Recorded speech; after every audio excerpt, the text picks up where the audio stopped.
My sister-in-law said, "This is much nicer than I imagined." As soon as she entered the house, it may even appear like a brand new home if it is renovated. Her attitude clearly cooled off the moment I told her that this home was inherited from my parents. "Is that in your name then? Now that you're married, do you not intend to change it to your husband's name?" she inquired. She would find it more convenient if it were in my husband's name. My sister-in-law has been harassing my sister's family and myself on a regular basis ever since. I work at my employer as a manager, and I am 35 years old. Despite being married, I don't have any kids. I was undertaking a thorough cleaning of the house with my sister, her husband, and their son and daughter on that day, which was one of my few holidays. Following the death of our parents, my sister's family and I shared my parents' home. The house was passed down to me. Although I have always wanted to live here and am devoted to the house, I had to take up the monthly mortgage payments. The mortgage will soon be settled.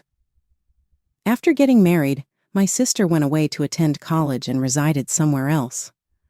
Our prior home needed some significant renovations, so we had to move into this one temporarily 6 months ago. Despite its spaciousness, this mansion has gotten older with time. "This place might need some repairs soon," my sister said quietly as she was tidying up. Just then, there was a booming voice from the doorway. "Are you there, sister? Open up, please." I noticed my sister-in-law carrying a lot of bags when I looked out the window. "What took place?" "Why is the luggage there?" I said as she shouted from outside the door. "Just hurry up and let me in." My sister-in-law entered the living room and sat down on the sofa as soon as my sister opened the front door. She gave a direct response when asked why. "Because I'm getting a divorce." There must have been a severe reason for her to decide to file for divorce, because her husband is well off and works for a large firm. As I wondered how her visit to our home related to her divorce, she responded, "Anyway, that's why I'll be living here from now on." The truth is, she had always had her eyes on this house. Changing the name on the deed isn't too difficult, but handing it over to my sister-in-law like that would equate to me abandoning the house. I had anticipated she might do something like this. If I refused, my greedy and arrogant sister-in-law would forcefully demand the change of ownership. Eventually, she might even possibly change the name herself. Unfortunately, my husband sided with her and wouldn't listen to us, so I decided to put into action a plan I had thought of before. After exchanging looks with my sister and her husband, I nodded and said, "All right then, I'll handle the name change for you." "Oh, you're quite receptive today," my sister-in-law replied. But she was surprised when my sister's husband interjected, "However, there are some issues with changing the ownership." "What issues?" As my sister-in-law grew more irritated, he explained, "When changing property ownership, a specific reason is usually required, such as for inheritance or property sale. So we will need a concrete reason for the change." Her response to my husband's explanation was dismissive. "What do you mean by that? Just make up any reason." But it's not that simple, especially with legal procedures involved at the land registry. "Then shall we say it's a transfer from you to me?" she asked. "That would mean you have to pay gift tax." "Gift tax? I don't have that kind of money." As she grew angrier, she confronted my sister's husband. I sat at her attitude and said, "Then how about you buy the house from me?" "Buy a house when I'm getting divorced? Where would I get the money for that?" "Well, buying the house would be an asset, and you could sell it later for a large sum," I suggested. Her expression softened, and she smirked mischievously. "All right then, I'll buy the house from you." "Really? Is that okay for you?" "But there's another problem," I said. "What is it this time?" As my brother-in-law pointed out earlier, there are several issues. I sighed, exasperated by my sister-in-law's irritable demeanor. My brother-in-law began to explain the second problem. When purchasing the house from me as a family transaction, if the price deviates significantly from the market value, the difference could be considered a gift, potentially incurring gift tax. Upon hearing this, my sister-in-law sighed. Taxes again? Seeing her reaction, I suggested, then we have no choice but to ask a real estate agent to mediate. Mediation? That means we have to pay a brokerage fee, right? Yes, but it aligns the price with the market rate and saves us from the hassle of paperwork, I replied. Well, that might be the quickest solution. Then let's go with that, please, my sister-in-law said, leaving everything to us. However, this was the best choice for us. We contacted a real estate company where my brother-in-law works and a judicial scrivener to proceed with the sale of the house and the change of ownership. While I was searching for a new place to move to, my husband came home. I told him about my sister-in-law's intention to live here, and as expected, he was overjoyed. Are you sure that's okay? You always said you didn't get along with my sister. It doesn't matter. I've decided to leave here along with my sister's family. What? I'm asking for a divorce. I've reached my limit with things, including my arrogant sister-in-law and you. What are you saying? I began to explain my reasons for leaving. Shortly after marrying my husband, his sister, whom I had met once at our wedding, suddenly paid us a visit at our home. As soon as she came in, she happily exclaimed, "This house is nicer than I expected. Renovating it might make it like new." As I nodded, I mentioned I inherited this place from my parents, to which she suddenly took on a look of displeasure. That means it's in your name, right? Don't you plan to change it to your husband's name after marriage? She abruptly asked, leaving me puzzled. Looking back, she might have been plotting something from that moment on.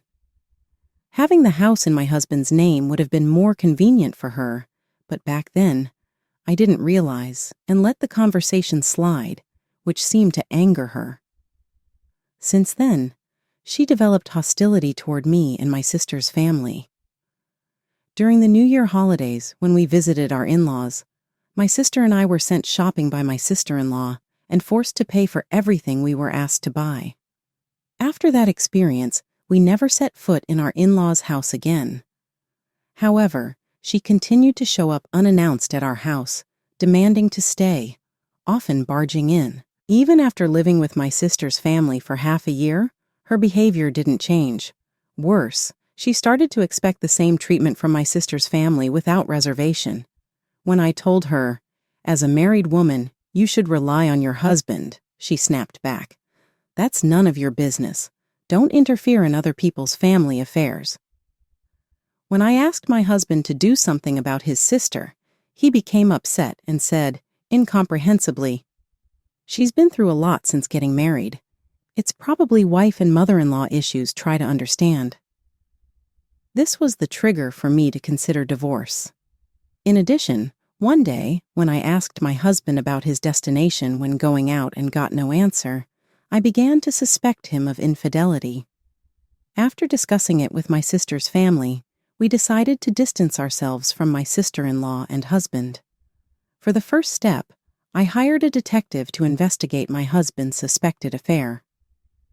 I then began searching for information on the internet to solve the sister-in-law problem, and finally, I found an effective and convincing method. Meanwhile, the results of the investigation into my husband's infidelity arrived, showing clear evidence of his misconduct. If my sister-in-law made the next move, we would be ready to proceed with our plan. Together with my sister's family, I waited eagerly for this decisive opportunity, and today with my sister-in-law demanding the change in name, which would alter the ownership of my house, the time had come to execute our plan. When my husband returned home, I declared my plans for divorce. "You were cheating. We warned you." "What? What do you mean?" My husband was completely shocked. However, I continued to cross-examine him calmly, and based on my evidence, my sister-in-law had also fallen perfectly into our plan. "Argue or stay silent, it's up to you. I have gathered enough evidence. Don't resist unnecessarily, and just sign the divorce papers quickly. By that, I mean legal battle or mediation. Either is fine. The divorce is a done decision. My husband was at a loss for words. At that moment, my sister-in-law appeared and said, "Big brother, what are you doing? If you're free, help me with my luggage." "I need you to wait a moment. First, I need my husband to sign these divorce papers." "What? Divorce? What do you mean?" "We've decided to get divorced. If you plan to live here, I don't need to stay." My sister and her husband then followed my lead. "Moreover, we're planning to leave this place too. This house is yours to use as you wish." Hearing my words, my sister-in-law smirked and said, "So it's no longer your house or your sister's house, right?" "Exactly. I have the money from selling the house and the divorce settlement, so finding a new home won't be difficult." Hearing this, my husband signed the divorce papers reluctantly. After receiving the divorce papers, my sister's family and I left our former home that night. My sister, her husband, and I stayed in a hotel. The next day, we started the house selling process. First, we created the official sales documents through my brother-in-law's real estate company and a lawyer, and proceeded with the sale of the house to my sister-in-law. Of course, my sister-in-law needed to be involved in the contract, but she just complained, "Oh boy, what's this?" "I don't get it. Just call me when all the documents are ready. I don't care about the content, I just have to pay, right? Changing the ownership to me is all that matters." Eventually, my sister's husband, the lawyer, and I took care of all the procedures, and my sister-in-law disappeared. We didn't come to an agreement, but that was expected. I didn't think she could endure the tedious process of the contract. In the end, she only participated in the initial stages of confirming the purchase intent and signing the final documents. Afterward, we completely moved our belongings out of the house so that we could hand it over. At the same time, the divorce was finalized, and my ex-husband had to pay me $25,000 in damages. After that, the payment for the house was transferred in full to my account from my former sister-in-law. She was ignorant about the mortgage and probably in debt now, but that was no longer my concern. A few weeks later, everything was settled. When I visited the house again, now owned by my ex-husband and former sister-in-law, I could hear their heated argument from outside. "It's because of your debt that I'm working non-stop, and I'm being chased down for the damages I owe. I didn't know that the house was that expensive. It's common sense." Well, I didn't know that, so it can't be helped. "Don't make excuses. You should have learned this yourself. Now I have to pay for the house because of you, and I still owe for damages," my ex-husband said. Hearing the unexpected word damages, I sensed an opportunity. I rang the doorbell and prepared to face him. "Oh, it's you. What do you want? I'm busy right now." "What do I want? I'm here to collect this month's payment." "Huh? What do you mean this month's payment? I've already paid this month's portion, including the house payment." "I've received that, but there's still something you haven't paid for, right?" As my ex-husband looked puzzled, my former sister-in-law appeared from the back, directing her anger at me. "What are you doing? You didn't tell me a word about the price of this house." "What do you mean about this house? I wasn't informed it was so expensive." "Didn't you read the documents I sent?" I wasn't paying attention to that. Indeed, I had sent all the necessary documents to my former sister-in-law, but it was her responsibility to read them. I sold the house at a fair price. My ex-husband seemed to agree as he told her to be quiet to avoid further complications. Then he asked me, "What were you referring to about this month's payment?" "I'm talking about the land leasing fee for the land that this house is on." Both my ex-husband and former sister-in-law looked puzzled. They clearly didn't understand. I had sold only the house, retaining the leasing rights to the land. This meant that while the house belonged to my former sister-in-law, I owned the land it was built on, and was therefore entitled to receive a monthly fee. The land rental fee is usually determined through negotiation, but since my former sister-in-law had overlooked the procedure, I set it at $3,000 per month. Both my ex-husband and former sister-in-law were shocked and outraged upon hearing this amount. Unbelievable! Paying $3,000 every month for the land? Yes, but you signed the contract. Also, you'll be responsible for the property taxes for the house, as stated in the contract. Didn't you read it? This is ridiculous. If that's the case, we'll just sell the house. Unfortunately, that's not an option. As long as I, as the landowner, don't permit the sale, you can't sell the house due to the leaseholder rights. Explaining this left my former sister-in-law in utter disbelief. Really? Is that true? Well, it's up to you. Either pay the $3,000 every month or give up the house, I told her. Given their debts from the damages and the house purchase, it was clear they couldn't afford this new monthly fee. Ultimately, my former sister-in-law chose to return the house to me. Since this trouble was caused by my ex-husband and former sister-in-law, they bore all the transaction fees. Thus, we managed to reclaim our house. Apparently, my former sister-in-law had borrowed the money for the house from her parents, who, upon learning about this incident, were outraged at both her and my ex-husband and demanded repayment. Currently, my ex-husband is juggling daytime work and a night job, and my former sister-in-law is working at a supermarket as well as a night job. What's more, my former sister-in-law was apparently having an affair, which was discovered by her now ex-husband, leading to demands for further damages. I was the one who told her husband. Since then, my sister's family finished their remodeling and returned to their own home, and I have been enjoying living alone. As for the car that I just bought, I'll take care of it since the payment contract is in my name. I'm counting on you to keep up with the loan payments. Actually, I've met a woman I'm really attracted to. As he told me this, my husband disappeared like mist before my eyes. All that was left in my hands was my only daughter and a massive debt of $500,000. My name is Beth, and I am 40 years old. I am a woman who balances housework and my job at a business site in the metropolitan area. I have a small family with my spouse, Chris, who is the same age, and my 11-year-old daughter, Rose. Since she was young, Rose has been exceptionally bright. By the time she entered elementary school, she was already proficient in reading and writing English as well as Spanish, and she knew various encyclopedias by heart. She possesses such an enigmatic talent and would challenge me like a debater on news topics. Her academic performance is outstanding among her classmates, and her thinking speed is fast. She's so intelligent that I can't believe she's my own child. As a parent, I am simply amazed by her brilliance.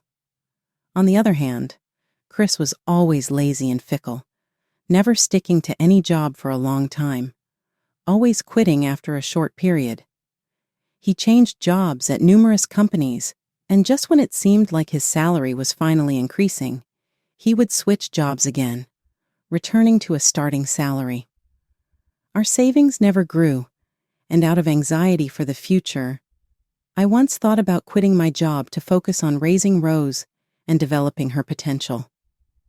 But if I were to leave my job, our household finances would collapse, so I reluctantly continued to work full-time all these years.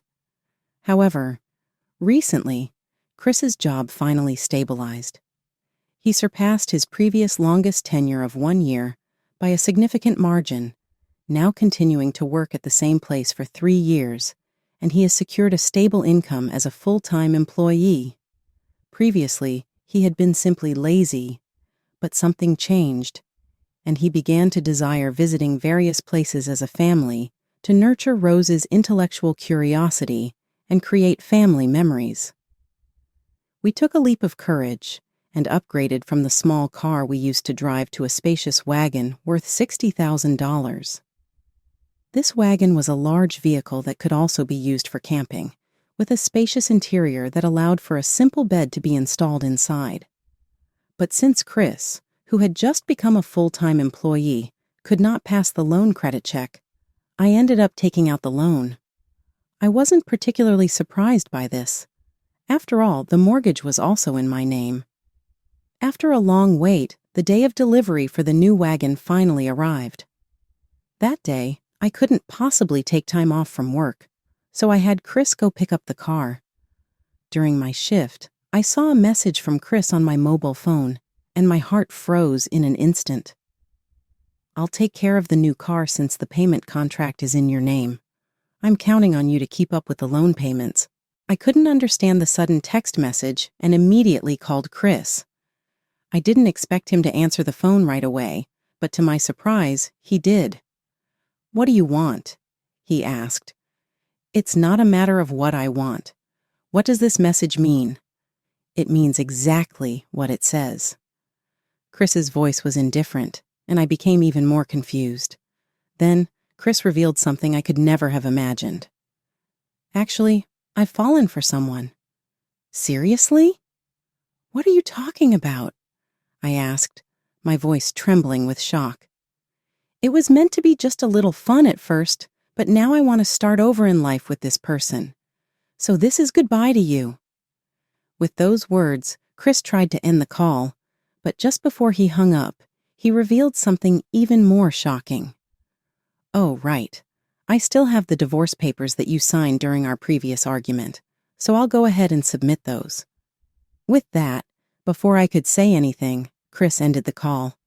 I listened to the dial tone in a daze, facing the reality of betrayal, unable to move. No matter how many times I tried to contact Chris afterward, he never responded. I couldn't focus on work, so I headed home, wishing it wasn't real. The truth was, I had signed the divorce papers in a fit of anger during a previous heated argument. When I opened the drawer where I kept those papers, I confirmed that they were indeed gone.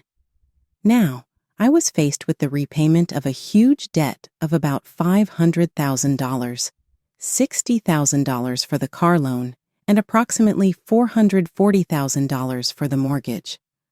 I understood the situation but couldn't bring myself to accept it.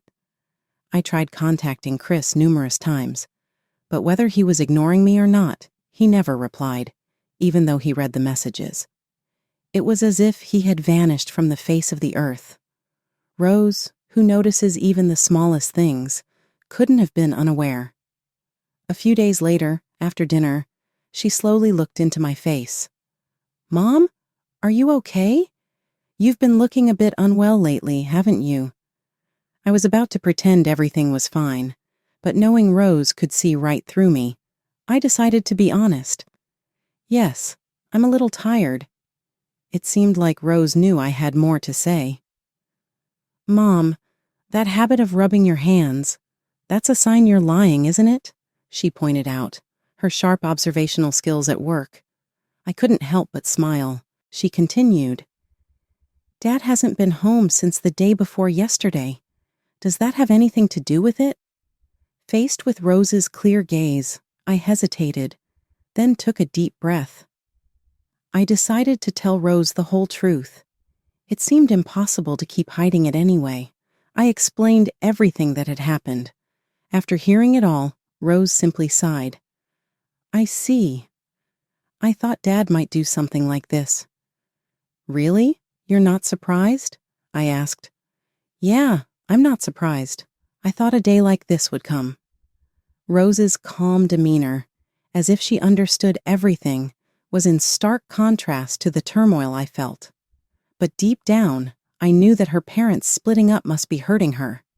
I silently apologized to Rose for my helplessness and threw myself back into work with renewed vigor the next day, as if to sweep away the pain.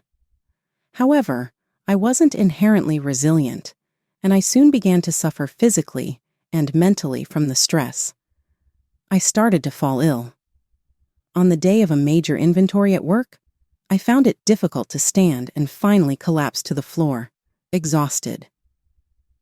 "Is something wrong?" "Sorry, I feel a bit sick. I'll take a little break." I managed to say before losing consciousness. I could hear my colleagues speaking, but I was out cold. When I regained consciousness, I was greeted by a white ceiling, and I felt numerous tubes wrapped around my body. Apparently, I was in a hospital room, and my colleagues had called an ambulance for me. The doctors said further detailed tests were needed, and I was forced to stay hospitalized. I cursed my weakness, wetting the pillow with my tears. Suddenly, Rose rushed into the hospital room, her usual calm demeanor gone. "Mom, are you okay?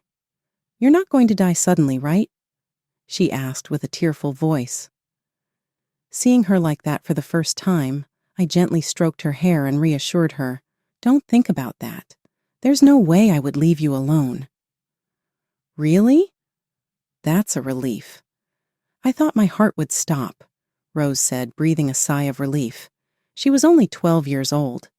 For Rose's sake, I resolved to regain my health, but my health was more seriously compromised than I could have imagined. After the diagnosis showed a dark shadow on my organs, the doctor told me it could be malignant, so surgery was advisable. I decided to undergo the operation. The recovery after the surgery went surprisingly well. Fortunately, the tumor turned out to be benign. I would need regular follow-ups, but I was able to leave the hospital a month after the surgery. On the day of my discharge, exactly 1 month after Chris's disappearance, I returned home to find an envelope in the mailbox. Inside was a reminder notice about the car loan. There should have been enough funds in my bank account, and it didn't make sense that I couldn't make even a minimum payment. That was strange. As I hastily checked my internet banking, I couldn't believe the numbers displayed. The balance in my account was only $321. This must be a mistake, I thought, and repeatedly clicked the refresh button. But the result was the same. A cold figure of $321 appeared on the screen. What? No way! In my memory, there should have been over $40,000 left. While struggling to contain my agitation, I checked the drawer where I kept the bank book, only to find it empty. Chris. The perpetrator was obvious, but his whereabouts were unknown, and I had no idea how to proceed. Even disposing of the car was impossible without having it in hand. Since Chris left this house, misfortune has continued. Thinking this, my spirits fell. Rose saw me like this and gently stroked my shoulder. "Mom, you look pale. Are you feeling unwell again?" I could no longer hide the situation from Rose. "I'm physically fine, but Dad didn't just take the car. He took all our savings, too.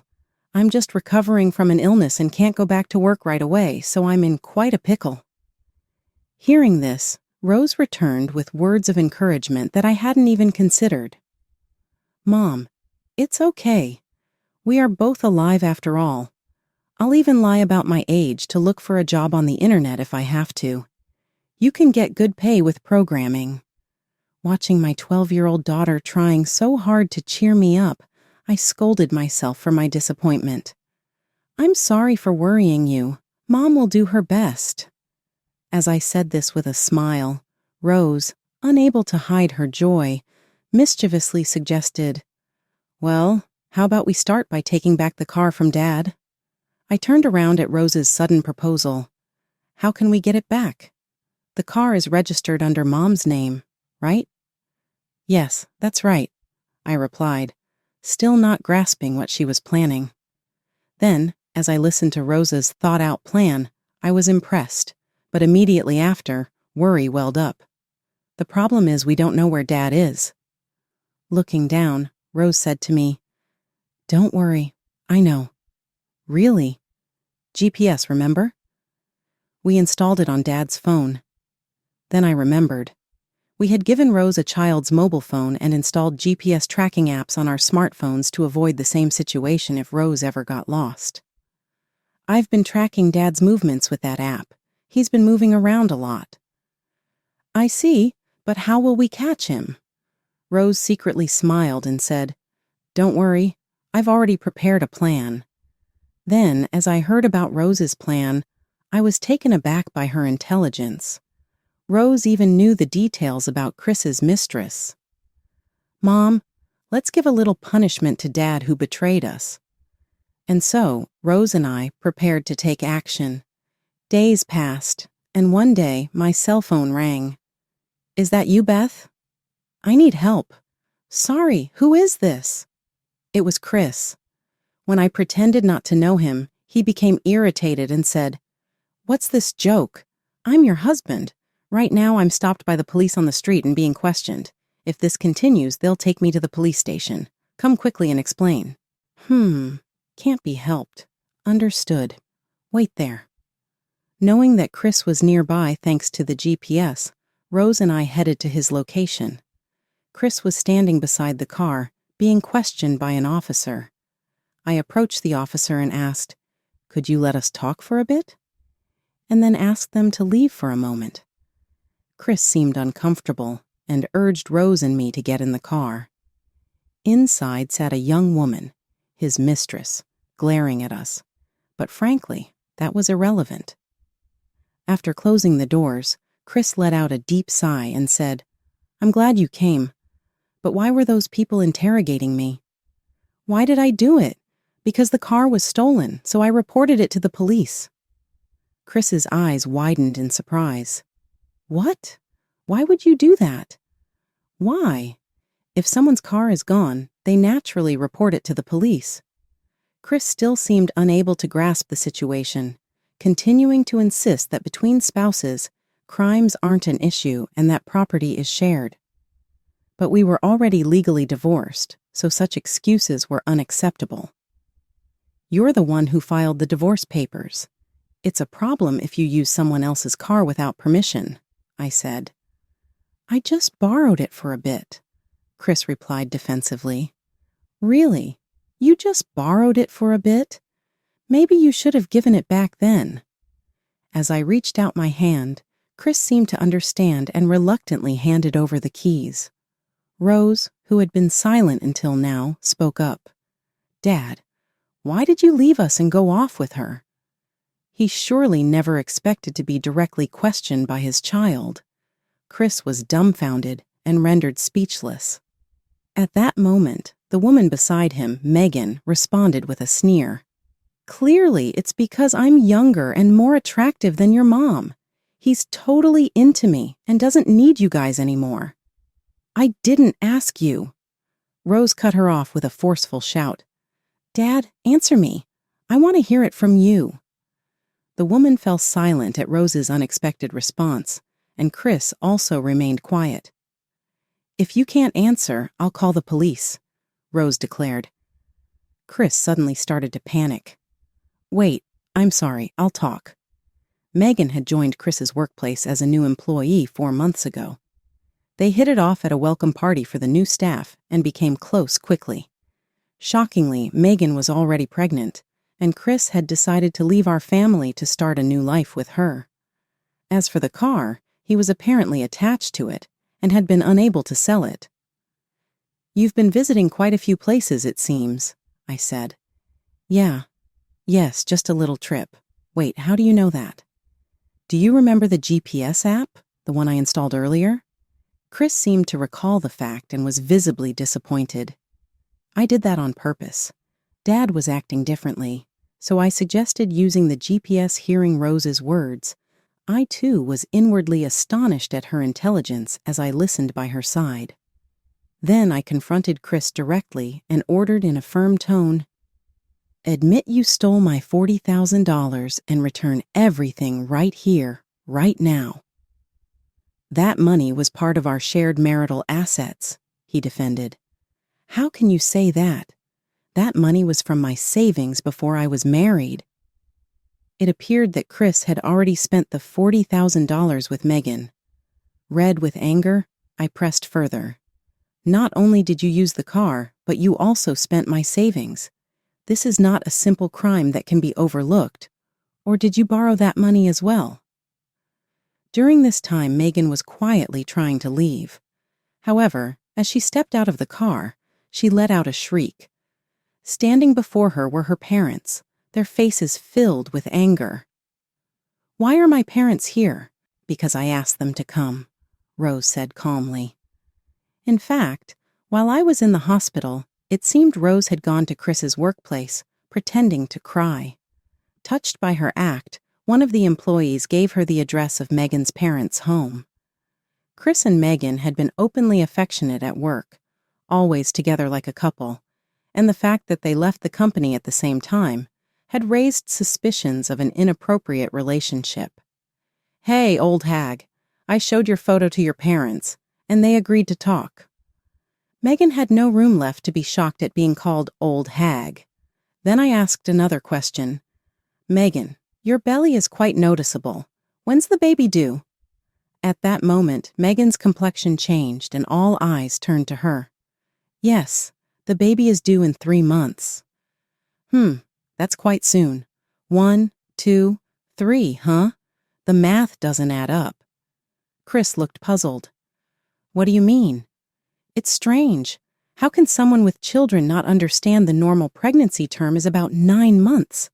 Even if you met this woman and she got pregnant immediately 4 months ago, why would the baby be born in 7 months? Chris finally grasped the situation. He began to tremble. "Megan, did you deceive me?" Megan opened her mouth as if to argue. "I never thought I'd be caught here. I thought I could deceive someone as simple as you." "That's not a joke. You've ruined everything for me." Chris and Megan started an unsightly argument. As this scene unfolded, we called the police again. Soon, a police car arrived. "Please, I don't want to deal with the police," Chris pleaded in a pained voice. But Rose and I only gave him a cold look. "After you've paid for your crimes, we'll take our time getting the money back. I know where you work. Compensation, child support, half the mortgage, plus the $40,000 I saved. You'll work hard to pay it all back," I declared. As Megan watched Chris being taken away by the police, I turned to her. "Since you're aware of everything, you'll be considered an accomplice to the theft. If Chris can't repay the money, the burden will fall on you. Be prepared for that." At my words, Megan trembled uncontrollably, looking to her parents for help, but they were in no way going to help her. In this way, we claimed our victory over Chris and Megan. Though they were held accountable for their crimes, due to being first offenders and showing remorse, they were granted bail. However, this was just the beginning of their ordeal of repayment. I managed to extract the full amount they owed me and ensured that Chris would also pay Rose a monthly child support of $600. I even arranged a job for Chris at a warehouse subcontracted by my company so that his income would be directly channeled into repaying me. Although I was also damaged by these events, my health has gradually improved, and now I am back to attending my workplace energetically. Rose and I work together every day. She helps earnestly with the household chores, just like her name suggests. As her mother, I truly wish for Rose to have a beautiful and blossoming future.